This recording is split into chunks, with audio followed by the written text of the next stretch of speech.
Assalamualaikum warahmatullahi wabarakatuh. Waalaikumsalam warahmatullahi wabarakatuh. Untuk mulai pada hari ini, mari kita berdoa mulai.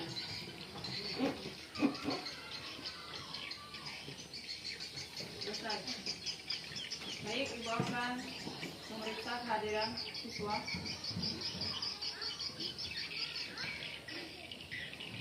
Amora, Nafisa, Niki, Kusna, Asifa, Khalifa, Rizky.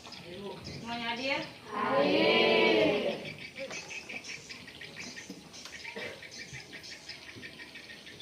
Nah, baik anak-anak, sebelum kita melakukan pelajaran hari ini, Ibu akan memberi sebuah pertanyaan kepada anak-anak. Silakan yang bisa menjawab, silakan dijawab nanti ya. Soalnya, mengapa UUD 1945 perlu diubah padahal sudah menjadi dasar hukum negara? Siapa yang menjawabnya? Silakan. Ada beberapa alasan mengapa UUD 1945 perlu diubah. Yang pertama, perubahan zaman dan kebutuhan, memperbaiki kekurangan, memperkuat demokrasi, hak asasi manusia, menyempurnakan sistem ketatanegaraan, menghindari interpretasi yang otoriter. Ya, itulah tadi mengapa UUD 1945 perlu diubah. Nah, jadi anak-anak, ini Ibu akan menyampaikan tujuan pembelajaran kita hari ini ya.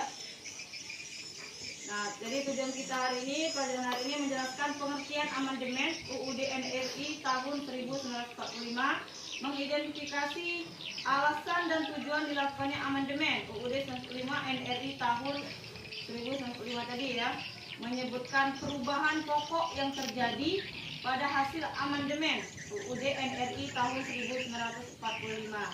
Terus menunjukkan sikap tanggung jawab dan kerjasama dalam diskusi kelompok kecil maupun pembelajaran individual. Nah, memahami kedudukan dan fungsi UUD NRI tahun 1945 serta pentingnya amandemen dalam rangka penyempurnaan sistem ketatanegaraan Indonesia. Nah, di sini Ibu akan membacakan teks singkat tentang sejarah amandemen UUD NRI tahun 1945 sebanyak 4 kali amandemen dari tahun 1945 sampai tahun 2002. Nah, amandemen UUD 1945 merupakan respons terhadap tuntunan reformasi yang menguat pasca Orde Baru.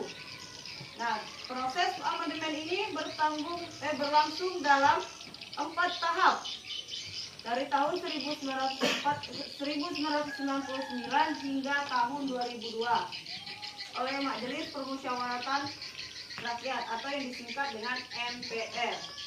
Nah, jadi amandemen pertama tahun 1999 fokus pada pembatasan kekuasaan presiden dan penguatan peran atau yang disingkat dengan DPR. Nah, amandemen kedua pada tahun 2000 menekankan penghapusan diskriminasi, penguatan HAM dan juga otonomi daerah. Terus amandemen ketiga pada tahun 2001 mengubah susunan dan kewenangan MPR serta pemilihan presiden secara langsung.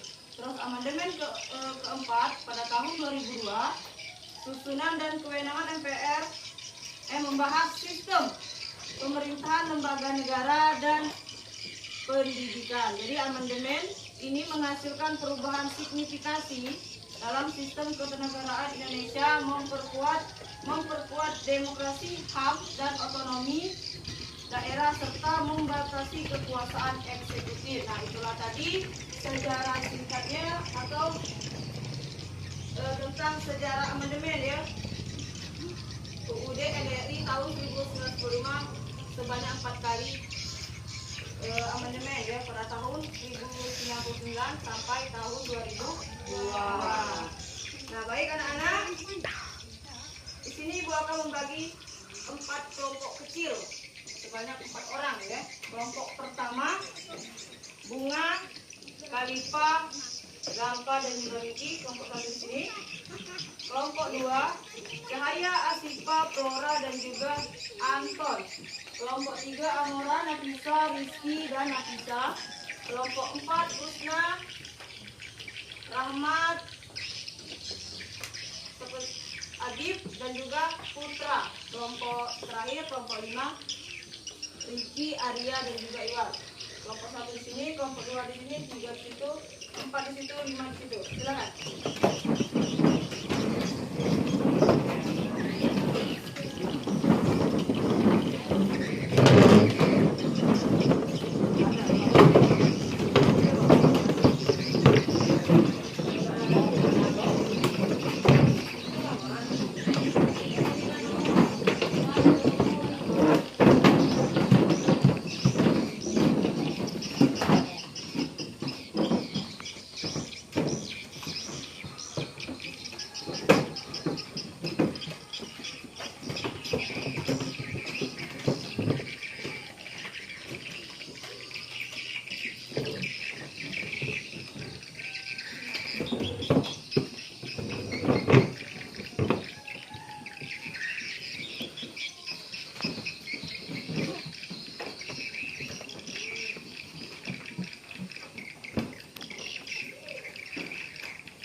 Ini tugas kelompok masing-masing ya. Kelompok pertama itu mencari pengertian dari amandemen. Kelompok 2, alasan dilakukan amandemen. Kelompok 3, dampak hasil amandemen terhadap sistem pemerintahan Indonesia. Kelompok 4, menyebutkan minimal 2 hasil penting dari amandemen UUD NRI tahun 1945. Kelompok terakhir, kelompok 5, bagaimana pengaruh amandemen UUD terhadap kehidupan demokrasi di Indonesia. Silakan cari, keluarkan kitabnya ya, dari kitab.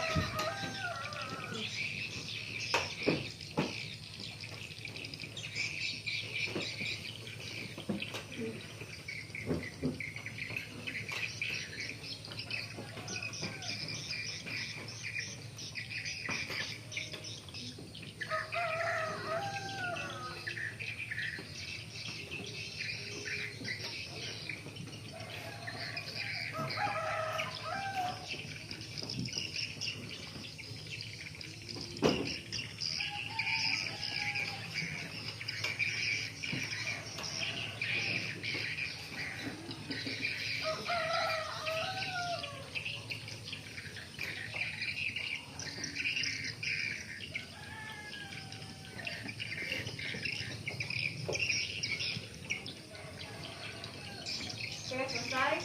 Sudah dapat isiannya? Nah, baik. Sekarang kalian menyampaikan hasil diskusi kalian ya secara bergiliran. Silakan kelompok 1. Yang ingin menjawab silakan berdiri. Silakan.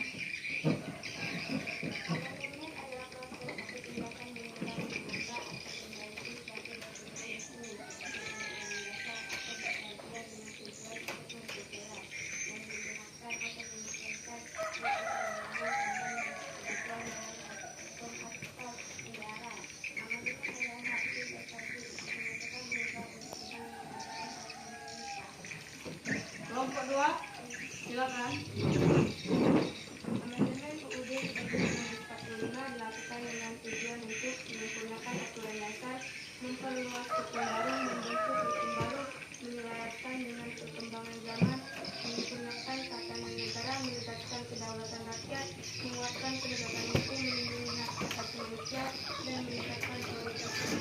Kelompok 3, silakan. Dampak hasil amandemen terhadap sistem amandemen UUD 1945 membawa dampak signifikan terhadap kebebasan Indonesia, antara lain pembatasan kekuasaan presiden, penguatan lembaga legislatif, pembentukan lembaga baru, perlindungan hak, desentralisasi kebijakan, kedaulatan rakyat. Kelompok 4, silakan nak. 1. Pembatasan masa jabatan presiden. 2. Penguatan peran fungsi MPR. Kelompok terakhir, silakan. Amandemen UUD memberikan dampak positif bagi kehidupan demokrasi di Indonesia seperti meningkatnya partisipasi politik masyarakat, terbukanya ruang kebebasan berpendapat dan berekspresi, terbentuknya lembaga-lembaga negara yang lebih independen dan profesional. Oke, selesai. Jadi alhamdulillah hasil dari diskusi kalian makin bagus, makin meningkat, diskusinya juga semakin aktif. Ibu kasih nilai A+.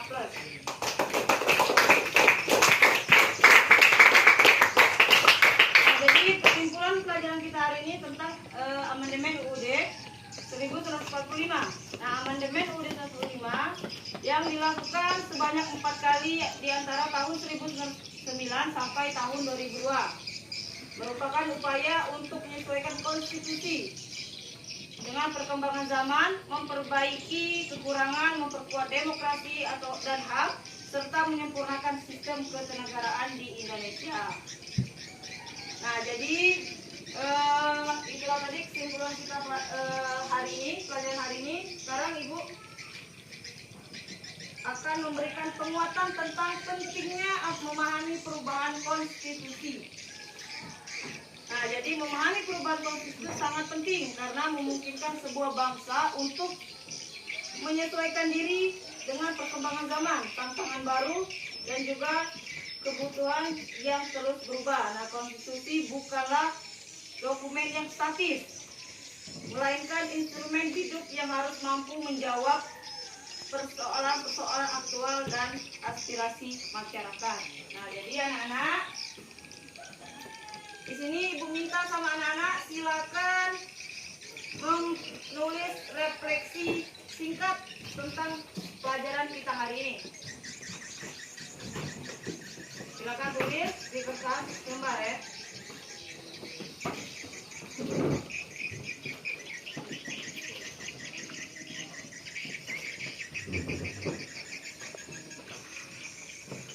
Selesai?